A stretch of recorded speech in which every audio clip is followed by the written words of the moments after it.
दोस्तों, उत्कर्ष ऐप में आपका हार्दिक स्वागत, अभिनंदन। आप सबको वेरी गुड मॉर्निंग। दोस्तों, शिक्षा मनोविज्ञान के अंतर्गत हम विशिष्ट बालक या असामान्य बालकों के बारे में अध्ययन कर रहे थे और हमने दो प्रकार के बालकों के बारे में अध्ययन कर लिया। एक प्रतिभाशाली बालक के बारे में हमने पढ़ा था और दूसरा मंद बुद्धि के बालकों के बारे में हमने पढ़ा।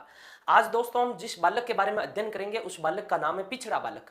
पिछड़ा बालक किसे कहते हैं, इसकी क्या परिभाषाएं होती है, इन बालकों की क्या विशेषताएं होती है, एक शिक्षक को पिछड़े बालकों के प्रति किस प्रकार का व्यवहार किया जाना चाहिए और साथ में इन बालकों की किस प्रकार की शिक्षा होनी चाहिए, इन सभी मुद्दों पर आज हम इस क्लास में चर्चा करेंगे। तो देखिएगा, जो हमारा आज का विषय है उसका नाम है पिछड़ा बालक। सबसे पहले देखिएगा, हम जो बालक पढ़ रहे हैं वो बालक पढ़ रहे हैं विशिष्ट बालक। हम जो बालक पढ़ रहे हैं उस बालक का नाम क्या है? विशिष्ट बालक। यानी विशिष्ट बालकों के कई प्रकार होते हैं, विशिष्ट बालकों के कई प्रकार होते हैं, उसमें से एक प्रकार है जिसे हम पिछड़ा बालक कहते हैं। देखिएगा, बहुत सारे विद्यार्थियों के कमेंट आ रहे हैं कि सर हमारे नंबर शो हो रहे हैं। देखिएगा, आपका नाम शो नहीं हो रहा, आपका नंबर शो हो रहा है। ये केवल नंबर आपको ही दिखाई दे रहा और किसी को दिखाई नहीं दे रहा, तो इसमें कोई प्रॉब्लम नहीं है। देखिएगा, हम बात करें पिछड़े बालकों की, तो एक बालकों का प्रकार होता है जिसे हम बौद्धिक दृष्टि से, देखिएगा बौद्धिक दृष्टि से और एक शैक्षिक दृष्टि से। यदि हम शैक्षिक दृष्टि से विशिष्ट बालकों के प्रकार के बारे में पता करें तो दो प्रकार के बालक होते हैं। एक तो उच्च गति से सीखने वाले बालक होते हैं और एक होते हैं पिछड़े बालक। कौन से बालक? पिछड़े बालक। पिछड़े बालक, ये दो प्रकार के बालक होते हैं शैक्षिक दृष्टि के आधार पर, जिसमें से आज हम जिस बालक के बारे में अध्ययन करेंगे उसका नाम है पिछड़ा बालक। सबसे पहले याद रखिएगा, जो पिछड़ा बालक होता है, इस पिछड़े बालक की परिभाषा क्या होती है? पिछड़ा बालक, देखिएगा नाम से ही पता चल रहा है पिछड़ा बालक। लेकिन देखिएगा, सर्वाधिक ध्यान देने लायक बात है ये, जो पिछड़े बालक होते हैं, बैकवर्ड चाइल्ड जिसे हम कहते हैं, बैकवर्ड चाइल्ड, इसकी परिभाषा क्या होती है? तो देखिएगा, एक जो बालक सामान्य होते हैं, एक बालक तो होता है सामान्य, जो बालक किसी भी कारण से, जो बालक किसी भी कारण से अपने साथी या अपने समूह या अपने सामान्य बालकों की तुलना में किसी भी कारण से वे पिछड़ जाता है, तो उसे क्या कहा जाता है? पिछड़ा बालक कहा जाता है। जैसे देखिएगा, आप एक उदाहरण समझिएगा, उससे आपको पिछड़ा बालक समझ में आ जाएगा। मान लीजिए ये एक बालक है, ये श्रेणी है सामान्य बालकों की। ये जो श्रेणी है, ये श्रेणी कौन से बालकों की है? सामान्य बालकों की है। अब सामान्य बालक से हम ऊपर जाएंगे, देखिएगा सामान्य बालक से हम ऊपर जाएंगे और सामान्य बालक से हम नीचे आएंगे। सामान्य बालक से हम क्या आएंगे? नीचे आएंगे। ये जो श्रेणी है, ये मान लीजिए सामान्य बालकों की श्रेणी है। एक तो होता है सामान्य से उच्च, ये हो गया, हम मुख्यतः डिवाइड हम 5 या 6 भागों में ही करते हैं। जो सामान्य से ऊपर होगा उसे हम क्या कहेंगे? सामान्य से उच्च कहेंगे। एक जो श्रेणी है उसे हम यूं कह सकते हैं प्रखर बुद्धि वाला बालक, प्रखर बुद्धि वाला बालक। और जो इससे जो ऊपर होता है उसे हम कह सकते हैं प्रतिभाशाली बालक। ये हमने बुद्धि लब्धि के आधार पर बालकों के प्रकार विभाजित किए हैं।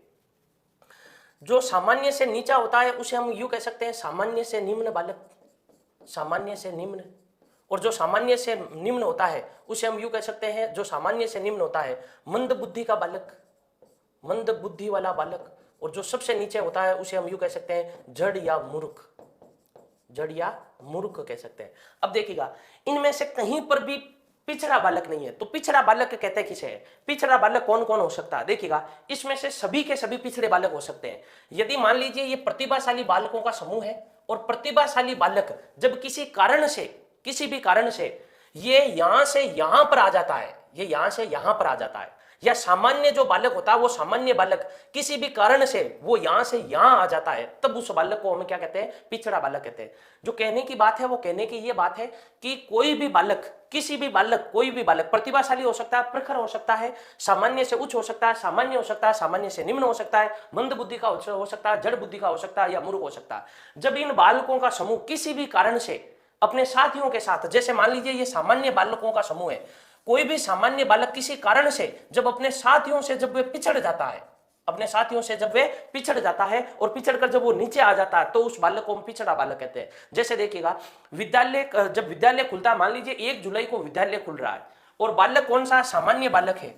उसके परिवार में कोई ऐसी घटना हो गई जिसके कारण वे पूरे जुलाई माह में स्कूल नहीं जा पाता है। अब वो अगस्त माह में जब स्कूल जाएगा, लेकिन उसकी बुद्धि तो सामान्य है, लेकिन वो सामान्य बालकों से पिछड़ जाएगा, क्योंकि 1 महीने का उसका जो भी शैक्षिक कार्यक्रम हुआ वो छूट गया है, तो वो किसी कारण से पिछड़ जाएगा। तो ऐसे बालकों को हम क्या कहते हैं? याद रखिएगा, ऐसे बालकों को हम पिछड़ा बालक कहते हैं। बिल्कुल टीकमाराम जी का बहुत बढ़िया प्रश्न है, क्या प्रतिभाशाली बालक पिछड़े बालकों की श्रेणी में आ सकते हैं? बिल्कुल आ सकते हैं। यदि कोई प्रतिभाशाली बालक है, मान लीजिए कोई भी प्रतिभाशाली बालक है, और प्रतिभाशाली बालकों का ये मान लीजिए एक समूह है, प्रतिभाशाली बालकों का ये समूह है, जब कोई भी प्रतिभाशाली बालक अपने समूह के अनुसार या समूह का जो कार्य होता है वो कार्य किसी का भी कारण से नहीं कर पाता है, तो उसे भी हम क्या कहते हैं? पिछड़ा बालक कहते हैं।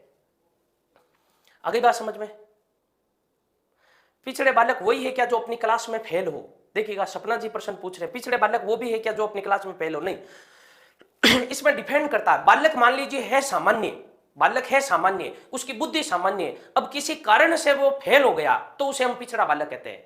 कई बालक ऐसे होते हैं, आपने भी देखे होंगे, आपने नोट भी किए होंगे, आपने स्कूलिंग लाइफ भी जी होगी, बहुत सारे ऐसे बालक होते हैं जो अंग्रेजी में कमजोर होते हैं, बहुत सारे बालक होते हैं जो गणित में कमजोर होते हैं, बाकी विषय में ठीक होते हैं, अंग्रेजी में कमजोर होते हैं, बाकी विषयों में ठीक होते हैं। तो ये जो बालक होते हैं ये पिछड़े बालक कहलाते हैं। एक या दो सब्जेक्ट में पिछड़ने वाले बालक भी पिछड़े होते हैं। बिल्कुल गरीब अमीर का कोई संबंध नहीं होता भाई।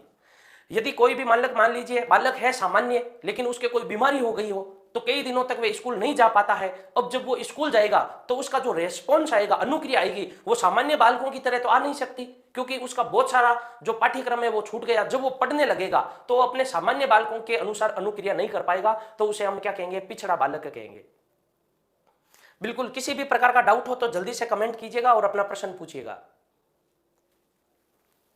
किसी भी प्रकार का कोई भी डाउट हो तो जल्दी से प्रश्न पूछिएगा।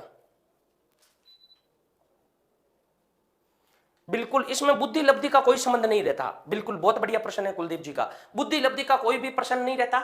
जब बालक, ये याद रखिएगा, ये इतने सारे समूह हैं, जब बालक अपने समूह से पीछे की ओर आ जाता है किसी भी कारण से, कोई ना कोई कारण उनके पीछे होते हैं। बिल्कुल, पिछड़े बालक प्रतिभाशाली हो सकते हैं क्या? बिल्कुल हो सकते हैं। प्रतिभाशाली बालक भी किसी कारण से पिछड़कर यहां आ जाता है, और ये बालक यहां आ जाता है, ये वाला यहां आ जाता है, और ये वाला यहां आ जाता है, और ये वाला यहां आ जाता है, तो उस बालक को हम पिछड़ा बालक ही कहते हैं। एक अपने से नीचे जब आते हैं तो उसके बहुत सारे कारण होते हैं। मेरे हिसाब से ये आपको समझ में आ गया होगा, और भी हम बहुत सारी परिभाषाएं पढ़ेंगे, उसमें आपको समझ में आ जाएगा।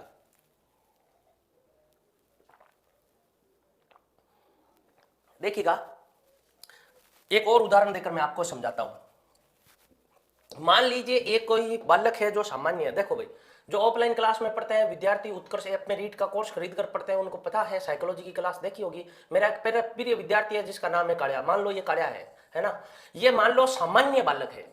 कैसा बालक है? सामान्य बालक है। ये जो बालक है वो कैसा बालक है? सामान्य बालक है। सामान्य बालक का मतलब यूं कह सकते हैं, इसकी जो आईक्यू है वो 90 से लेकर मान लो 110 के मध्य इसकी आईक्यू है, सामान्य बालक है। अब ये बालक क्या होता, इसके जीवन में मान लो कोई भी ऐसा कारण हो गया जिसके कारण ये 2 महीने तक स्कूल नहीं आ पाया, 2 महीने से स्कूल नहीं आ पाया। इसके साथ के जो बालक है, इसके जो साथ के बालक है, अब ये 2 महीने के बाद में जब दोबारा स्कूल में आएगा, तब क्या जो इसके सामान्य बालक जो इसके साथी थे उनके अनुसार ये अनुक्रिया कर पाएगा? नहीं कर पाएगा। ये हम यूं कह सकते हैं, तब ये अपने बालकों से, सामान्य बालकों से पिछड़ जाएगा। जब कोई भी बालक होता है, वो कोई भी बालक अपनी श्रेणी से, देखिएगा पिछड़े बालकों की परिभाषा क्या होती है, कोई भी बालक अपनी श्रेणी से किसी भी कारण से जब पिछड़ जाते हैं, एक बालक अपनी श्रेणी से किसी भी कारण से जब पिछड़ जाते हैं तो उसको हम पिछड़ा बालक कहते हैं। देखिएगा, पिछड़े बालक का मंद बुद्धि होना आवश्यक नहीं है या नहीं? बिल्कुल नहीं है, बिल्कुल भी नहीं है। कोई भी बालक पिछड़ा बालक हो सकता है। प्रतिभाशाली बालक भी किसी कारण से जब वो पिछड़ जाता है तो उसे पिछड़ा बालक भी कहते हैं। अगली बात समझ में? सामान्य बालक भी किसी भी कारण से अपने सामान्य समूह से पिछड़ जाता है तो उसे भी पिछड़ा बालक ही कहते हैं। पिछड़ा बालक पर देखिएगा, मान लीजिए, बिल्कुल धन्नाराम जी, कोई भी प्रतिभाशाली जो बालक होता है, वो प्रतिभाशाली बालक मान लीजिए किसी भी कारण से पिछड़ गया, जो उसकी अनुक्रिया होनी चाहिए वो अनुक्रिया नहीं हो पाती है और वो पिछड़ा बालक हो गया। अब क्या वो वापस प्रतिभाशाली हो सकता है? बिल्कुल हो सकता है। उसके पिछड़ने के कारणों को आप दूर करोगे तभी वो वापस हो पाएगा।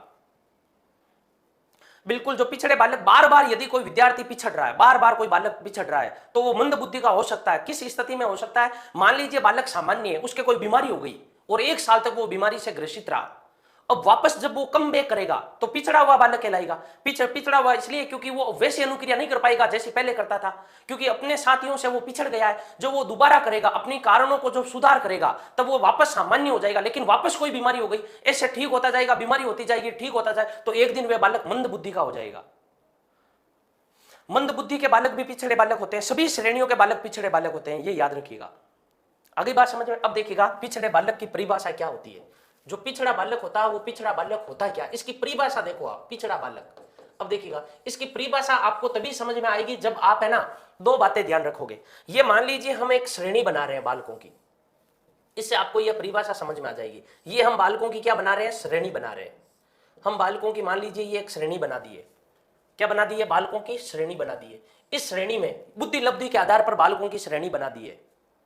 जड़ मूर्ख वाला वो तो ऑलरेडी है भाई, सबसे नीचे वाला और कितना पिछड़ेगा वो।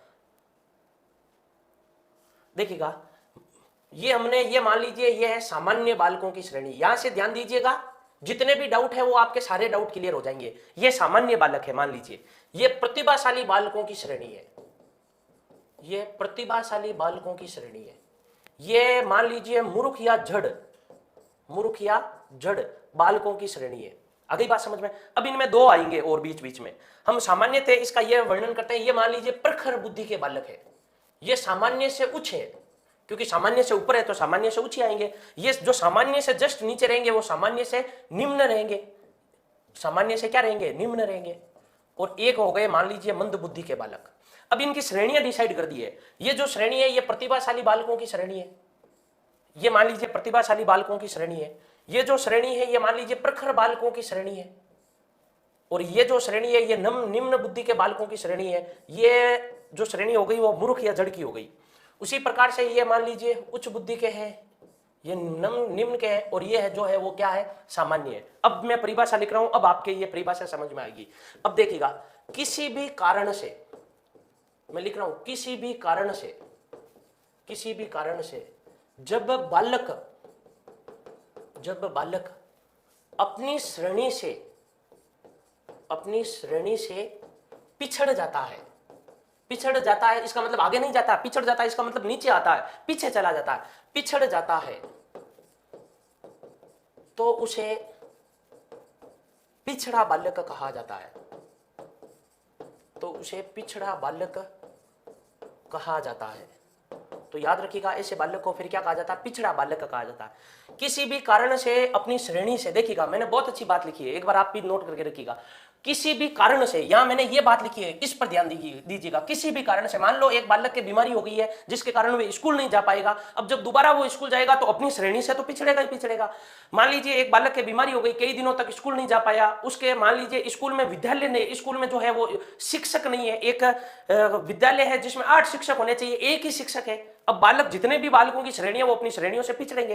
किसी भी कारण से जब बच्चा अपनी श्रेणी से पिछड़ जाता है, मान लीजिए प्रतिभाशाली बालक जो होते हैं वो पिछड़ कर कहां आ जाते हैं, प्रखर बुद्धि यहां आ जाते हैं, और ये वाला यहां आ जाता है, ये वाला यहां आ जाएगा, ये वाला यहां आ जाएगा, और ये वाला यहां, और ये वाला यहां। अपनी श्रेणी से जब भी पिछड़ेंगे तो इसमें याद रखिएगा प्रतिभाशाली जो बालक हो, पिछड़ा बालक केवल ये नहीं हो सकता और बाकी सारे हो सकते हैं। केवल एक बच्चा पिछड़ा बालक नहीं हो सकता, बाकी सभी बच्चे पिछड़े बालक हो सकते हैं। ये याद रखिएगा, वेरी इंपॉर्टेंट। केवल जो जड़ या मूर्ख बुद्धि का जो बालक होता है वो पिछड़ा बालक नहीं हो सकता, बाकी सभी भी प्रकार के, चाहे वो किसी भी प्रकार का बालक हो, जो अपनी श्रेणी से पिछड़कर जब नीचे आ जाएंगे, याद रखिएगा जब भी नीचे आएंगे तो इनके पीछे कोई ना कोई कारण रहेगा, और वो किसी कारण से जब पिछड़ेंगे तो वो पिछड़े बुद्धि के बालक कहलाएंगे।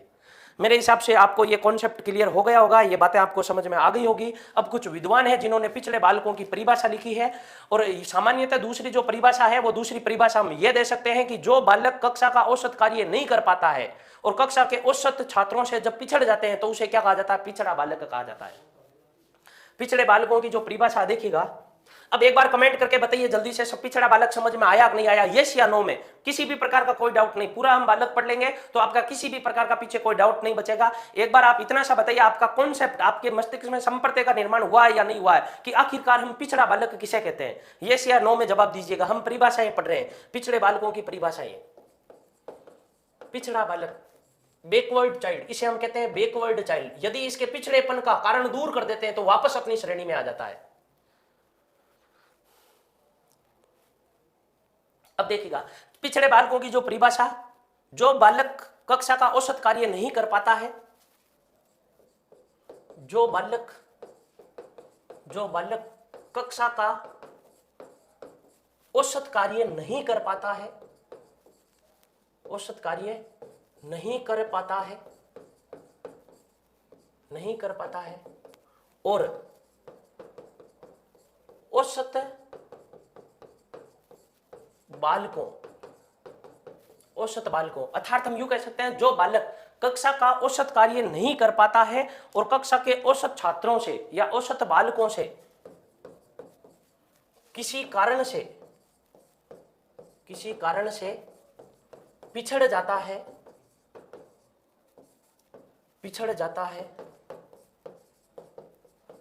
तो उसे पिछड़ा बालक कहा जाता है। बैकवर्ड चाइल्ड, पिछड़ा बालक कहा जाता है। तो उस बालक को याद रखिएगा, क्या कहा जाता है? पिछड़ा बालक।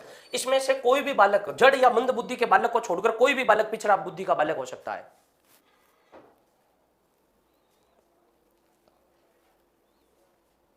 देखिएगा किरण जी धाकड़, ये नाम जो शो नहीं हो रहे हैं, नंबर जो शो हो रहे हैं वो केवल आपको ही दिखाई दे रहे हैं और किसी को दिखाई नहीं दे रहे हैं, ये याद रखिएगा। केवल आपको ही दिखाई दे रहे हैं और किसी को दिखाई नहीं दे रहे हैं। एक जो परिभाषा वो सोनेल और सोनेल के अनुसार है। एक पति है और दूसरी उसकी पत्नी है, सोनेल एंड सोनेल के अनुसार इन्होंने पिछड़े बालकों की जो परिभाषा दी है वो परिभाषा क्या दी है? इन्होंने ये कहा है कि पिछड़े बालक उसी जीवन आयु के, पिछड़े बालक उसी, यानी जो पिछड़े बालक होते हैं वो पिछड़े बालक उसी जीवन आयु, पिछड़े बालक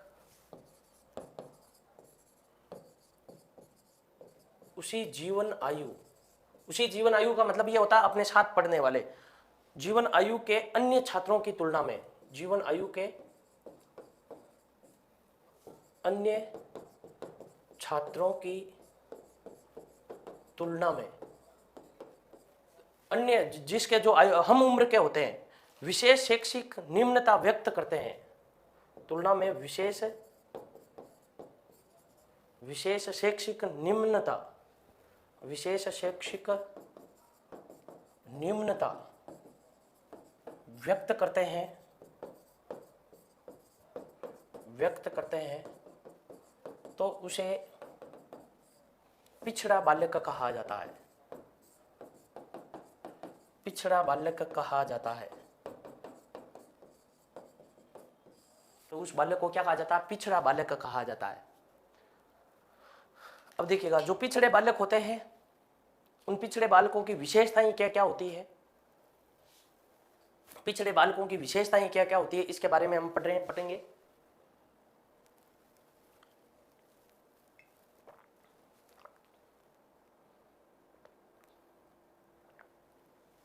बिल्कुल देखिएगा रश्मि जी, सबके कमेंट चल रहे हैं यहाँ पर, सबको दिखाए, आप जितने भी कमेंट कर रहे हो यहाँ पर सबके कमेंट दिखाई दे रहे हैं, तो कमेंट चल रहे हैं, आपके पास नहीं चल रहा। आप जो कमेंट कर रहे हो वो यहाँ तक आता है। कई बार ऐसा होता है दूसरा विद्यार्थी जब कमेंट करता है तो वो आपको दिखाई नहीं देता, लेकिन यहाँ तक सारे आते हैं। फिर भी आप एक बार रीस्टार्ट कर लीजिएगा, रिफ्रेश कर लीजिएगा, सही चलने लग जाएंगे। अब देखिएगा जो पिछड़े बालक होते हैं उन पिछड़े बालकों की विशेषताएं क्या क्या होती है। पिछड़े बालकों की विशेषताएं,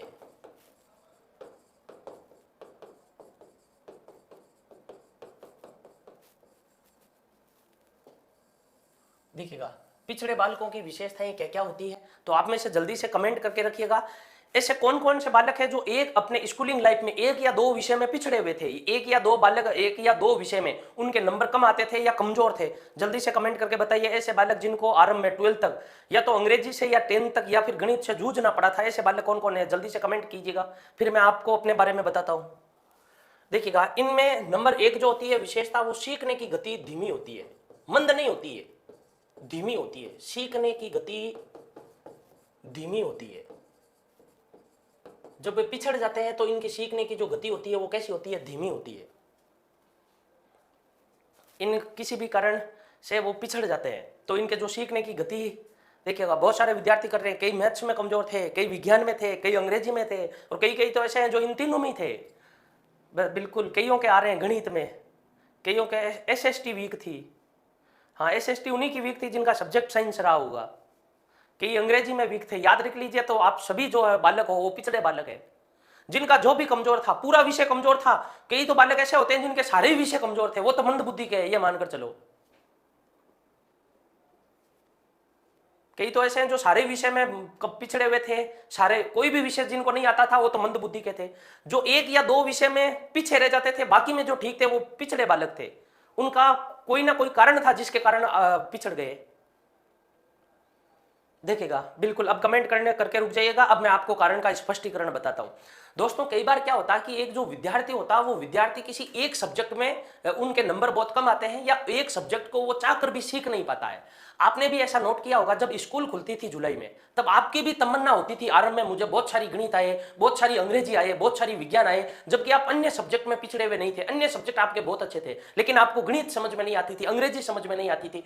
उसका कारण यह नहीं है कि आपके अंदर बुद्धि का अभाव था, उसका कारण यह नहीं है कि आपके अंदर सीखने की आपके अंदर क्षमता नहीं थी, योग्यता नहीं थी, आपके अंदर कार्य क्षमता नहीं थी, आपके अंदर सब थी। लेकिन जो कारण था वो कारण यह था कि कोई ना कोई आपको वो कारण परेशान कर रहा था, जिसके कारण आप चाहकर भी गणित नहीं सीख पाते थे। इसका एक कारण यह भी हो सकता है प्रशिक्षित शिक्षकों का अभाव, यानी कोई आपको ऐसा शिक्षक नहीं मिला होगा जिसके कारण आपका गणित में कॉन्सेप्ट क्लियर कर सके, आपको जीरो से गणित में उठा सके, और वही कारण आपके पिछड़ेपन का कारण रहा, और वही सब्जेक्ट कई वर्षों तक वो उस सब्जेक्ट से आप दूर होते चले गए।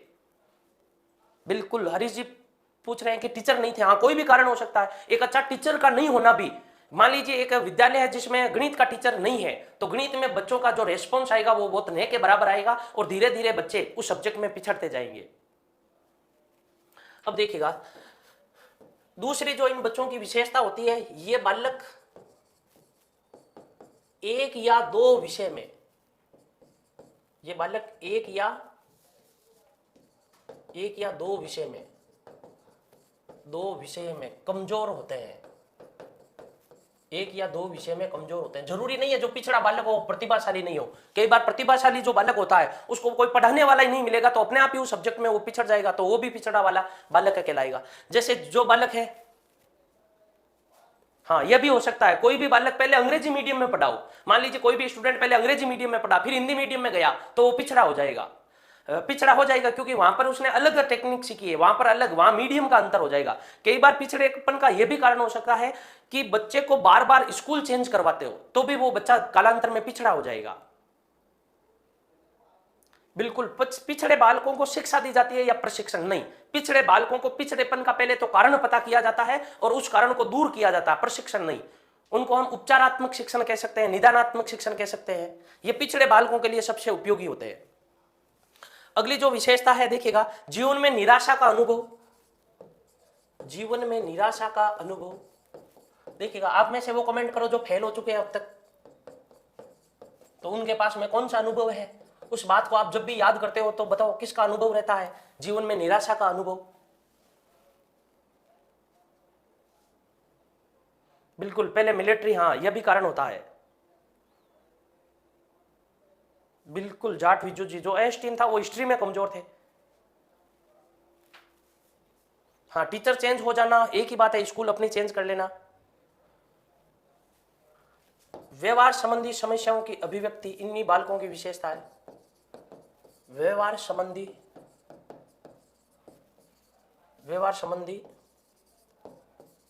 समस्याओं की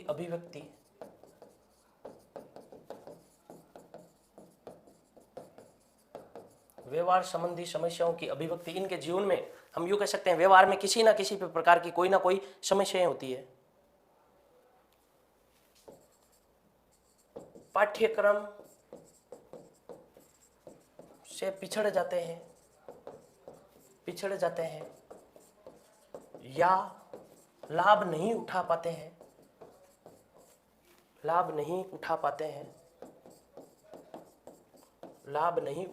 कौन? पिछड़े बालक।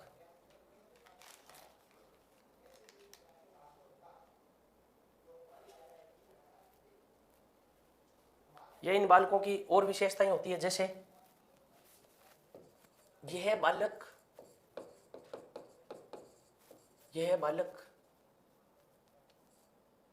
शैक्षिक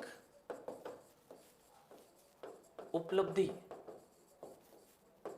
कम प्राप्त कर पाते हैं।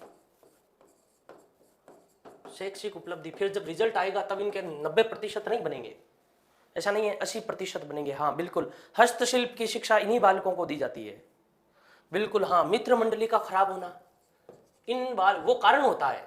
किसी की मित्र मंडली ऐसी हो गई है, मान लो बालक सामान्य है लेकिन मित्र मंडली खराब है, तो मित्र मंडली उसे पढ़ने नहीं देगी, सामान्य बालकों से वो धीरे धीरे क्या हो जाएगा, पिछड़ जाएगा। अब देखिएगा, इन बालकों में समाज विरोधी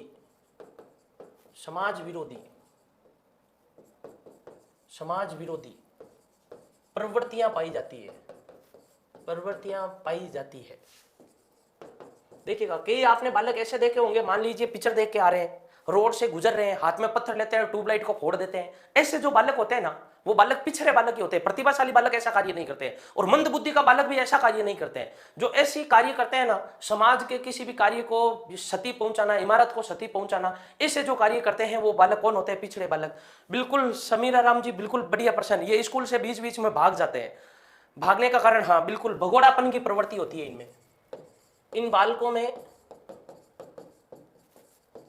में भगोड़ापन की प्रवृत्ति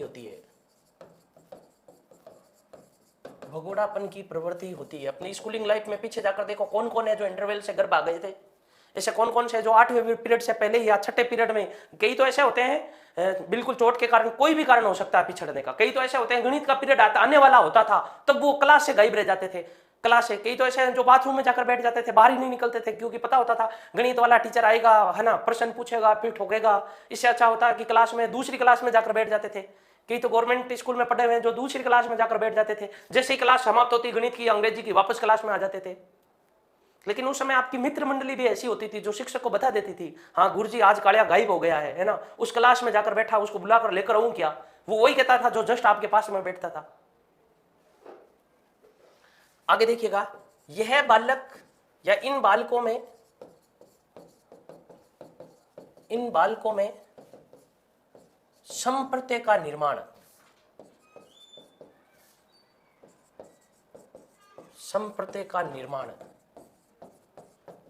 नहीं हो पाता है। संप्रत्यय का निर्माण नहीं हो पाता है। इन बालकों में संप्रत्यय का निर्माण नहीं हो पाता है।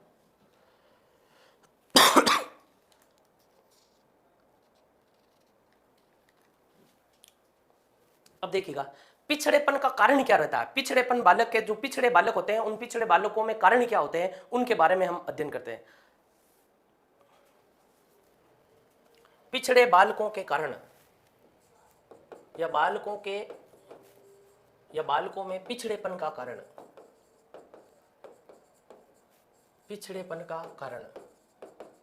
बालकों में पिछड़ेपन का कारण। देखिएगा, बालकों में जो पिछड़ेपन का कारण होता है वो होता है सामान्य से कम शारीरिक विकास, नंबर 1। कई बार ऐसा होता है जो सामान्य बालक होते हैं, सामान्य बालकों की तुलना में कम शारीरिक विकास, सामान्य बालकों की तुलना में कम शारीरिक विकास। इनमें बुद्धि सामान्य बालकों के जितनी होती है उतनी होती है, लेकिन उनकी तुलना में इनका जो शारीरिक विकास होता है वो शारीरिक विकास बहुत कम होता है, जिसके कारण ये अपने सामान्य बालकों की तुलना में पिछड़ जाते हैं। बिल्कुल जो बहाना बनाने वाले बालक होते हैं अधिकांश यही होते हैं। इनकी बुद्धि लब्धि अलग अलग होती है, कोई फिक्स नहीं होता क्राइटेरिया कि इनकी। जो प्रतिभाशाली बालक पिछड़ा हो सकता है, सामान्य बालक पिछड़ा हो सकता है, मंद बुद्धि का बालक पिछड़ा हो सकता है, तो इनकी बुद्धि लब्धि सही नहीं होती। जो बहाने बनाते हैं वो बिल्कुल पिछड़े बालक ही होते हैं। संप्रत्यय का मतलब होता है कॉन्सेप्ट क्लियर नहीं हो पाना। अच्छा, ऊपर वाला कलर का प्रयोग नहीं करें, ठीक है भाई। आगे देखो, ब्लैक से सबको दिखाई दे रहा है, सब विद्यार्थियों को ब्लैक कलर से। दूसरा जो कारण होता है वो शारीरिक दोष होता है। इनमें किसी ना किसी भी प्रकार का कोई ना कोई शारीरिक दोष पाया जाता है। शारीरिक दोष जैसे बार बार बीमार हो जाना, चल नहीं पाना, जिसके कारण वे सामान्य बालकों की तुलना में पिछड़ जाते हैं। देखिएगा, श्री राम जी जोशी पूछ रहे हैं मेरी साइकोलॉजी की, अच्छा साइकोलॉजी ऐप में आप जो रीड की क्लास देख रहे हो इसमें बुद्धि की और व्यक्तित्व की वो क्लास है मेरी उपलब्ध नहीं है। तो लॉकडाउन खुलेगा उसके बाद में वो, जब मैं ऑफलाइन में ये टॉपिक वापस पढ़ाऊंगा लॉकडाउन खुलने के बाद में, तब वो आपके कोर्स में ऑटोमेटिक रूप से ऐड हो जाएगी। और ये याद रखना, आपकी रीड की वैकेंसी से कई महीने पहले आपकी ऐड हो जाएगी। और बाकी यूट्यूब पर ये क्लास है, यूट्यूब पर आपके लिए निःशुल्क अवेलेबल है। आगे देखिएगा, कई प्रकार के इनमें शारीरिक दोष पाए जाते हैं। इनके अलावा इनमें कई प्रकार के शारीरिक रोग पाए जाते हैं। एक तो होता है शारीरिक दोष, जैसे अंधा हो जाना। कोई भी बालक मान लो अंधा है तो वो सामान्य, लेकिन अंधा है। सामान्य बालक की तुलना के, सामान्य बालक में जितनी बुद्धि होती है उतनी बुद्धि उसमें है, लेकिन अंधा है तो वो सामान्य बालकों से पिछड़ेगा, ऊपर उसके बराबर नहीं रहेगा, पिछड़ेगा। तो शारीरिक रोग, ये तो हो गया अंधा हुआ है, ये शारीरिक दोष हो गया। मान लो कोई शारीरिक रोग हो गया, वो भी होता है बिल्कुल। इसमें परिवार की आर्थिक स्थिति की भी भूमिका होती है। परिवार की आर्थिक स्थिति, परिवार की आर्थिक स्थिति इस पर भी निर्भर करता है। आर्थिक स्थिति, आप में से कई विद्यार्थी ऐसे भी हैं जो ये सोचते हैं मैं बचपन में यदि उस स्कूल में पढ़ता, बचपन में मेरे पास में इतनी बुकें मिल जाती, आज मेरे पास में ये बुक मिल जाए तो मैं 24 घंटे पढ़ सकता हूं। ऐसे भी होते हैं जिनको अवेलेबल नहीं हो पाती हैं, कई ऐसे पैसों के कारण वो बच्चे भी पिछड़ जाते हैं। कई तो ऐसे हैं जिनको बचपन में लिखने के लिए पेन अवेलेबल नहीं हो पाता था, घर वालों को 2 दिन कहते थे, 3 दिन कहते थे, तब वो 5वें या 6ठे दिन आपको लाकर पेन देते थे। हाँ, ये परिवार की स्थिति भी हो सकती है।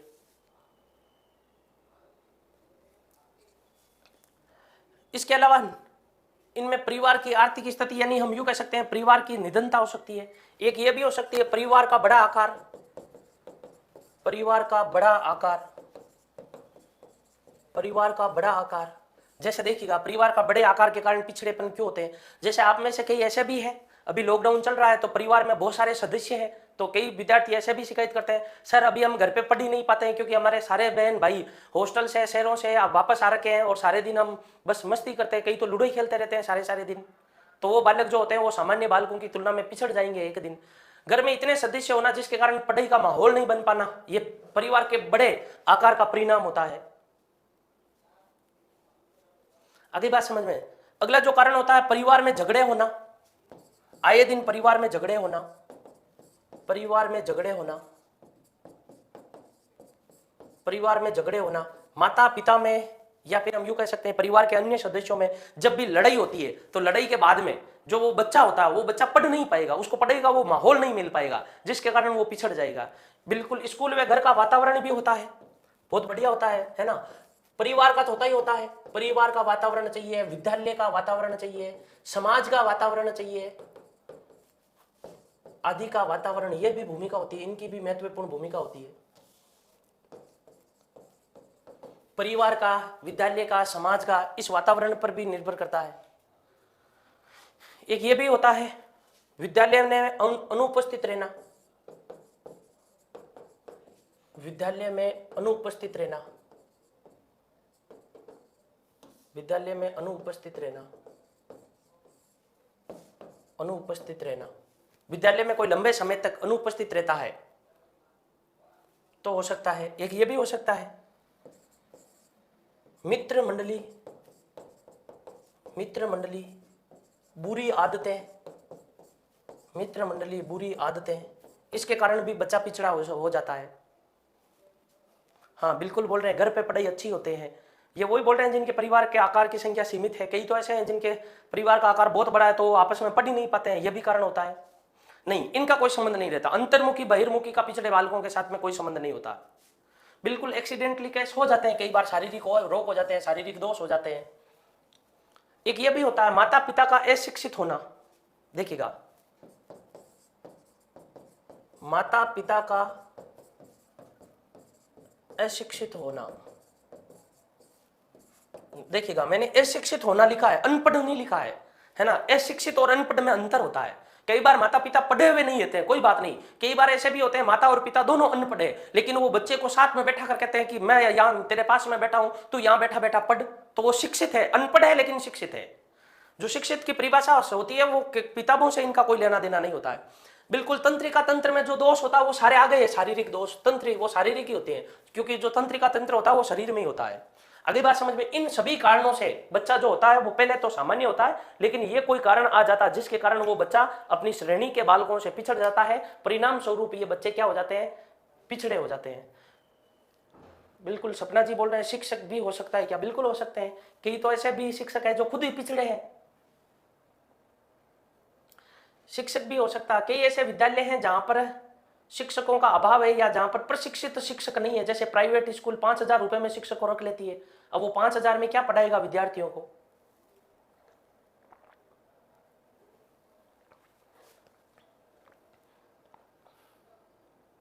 हाँ एक ये बहुत अच्छा है ना, बौद्धिक क्षमता की कमी, एक ये भी हो सकता है इनका कारण। इनका जो कारण हो सकता है नंबर हम 11 लिख सकते हैं, बौद्धिक क्षमता की कमी या बुद्धि का अभाव, जिसके कारण भी बच्चा पिछड़ जाता है, बुद्धि का अभाव, यह भी कारण होता है। अब देखिएगा, इन बालकों के लिए शिक्षा कैसी हो, इनके लिए, इन बालकों के लिए जो शिक्षा हो वो कैसी हो।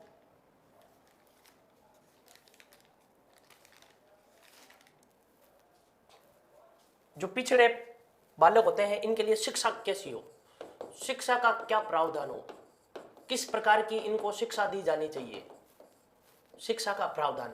तो याद रखिएगा, रीट में प्रश्न आ चुका है दोस्तों, हस्तशिल्प शिक्षा,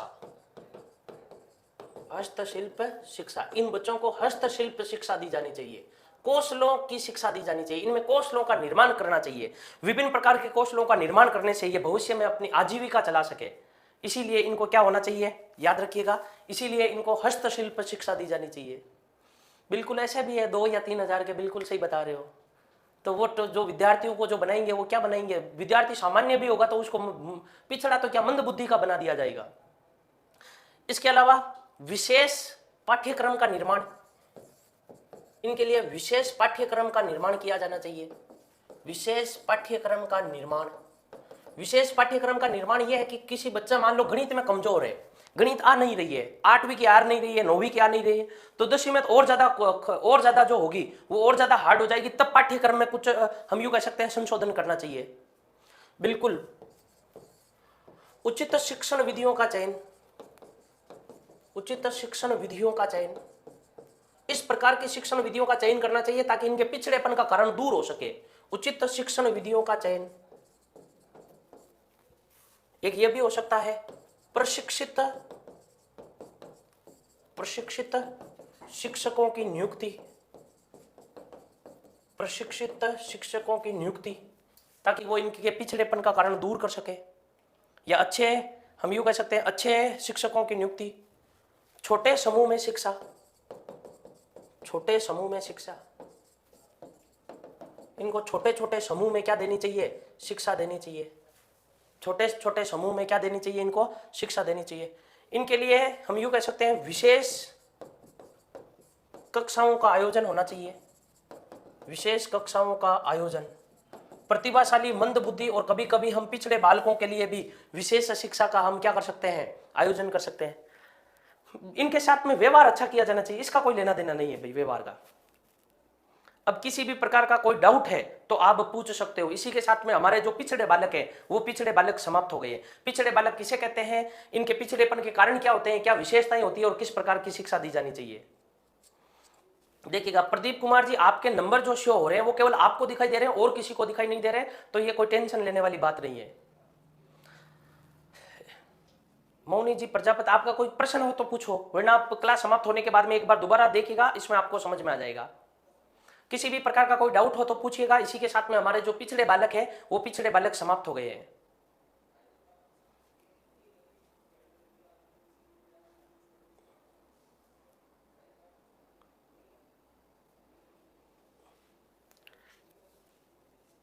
देखिएगा मूर्त वस्तुओं का संबंध करके पढ़ाया जाना चाहिए, मौखिक कम होना चाहिए, यह भी ठीक है। उपचारात्मक शिक्षण इसमें नहीं आएगा क्या, बिल्कुल। जो अच्छे शिक्षक होंगे हम यूं कह सकते हैं कि इनमें जो विशेष प्रकार का पाठ्यक्रम का निर्माण है और उचित शिक्षण विधियां, ये एक प्रकार का उपचारात्मक ही है।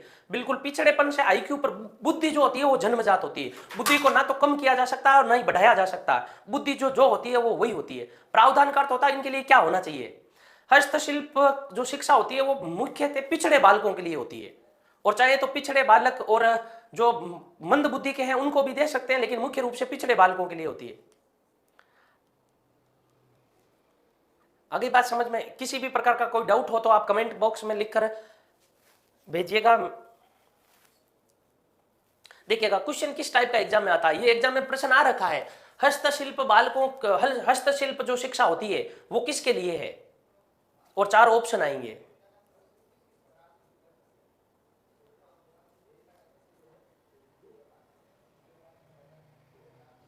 बिल्कुल ये आपके जो बालक है पूरे हो गए हैं। बिल्कुल बुद्धि का अर्जन नहीं किया जा सकता, बुद्धि जन्मजात होती है, अर्जित नहीं होती है। बुद्धि और ज्ञान ये दोनों अलग अलग होते हैं और इनका अर्जन संभव नहीं है। तो दोस्तों इसी के साथ हमारे जो पिछड़े बालक है ये पिछड़े बालक समाप्त हो गए। कल हम फिर मिलते हैं दोस्तों। आप भी अधिक से अधिक इस क्लास को शेयर कीजिएगा और उत्कर्ष के प्रति आप अपना प्रेम बनाकर रखिएगा। कल मिलते हैं हम फिर, तब तक के लिए नमस्कार।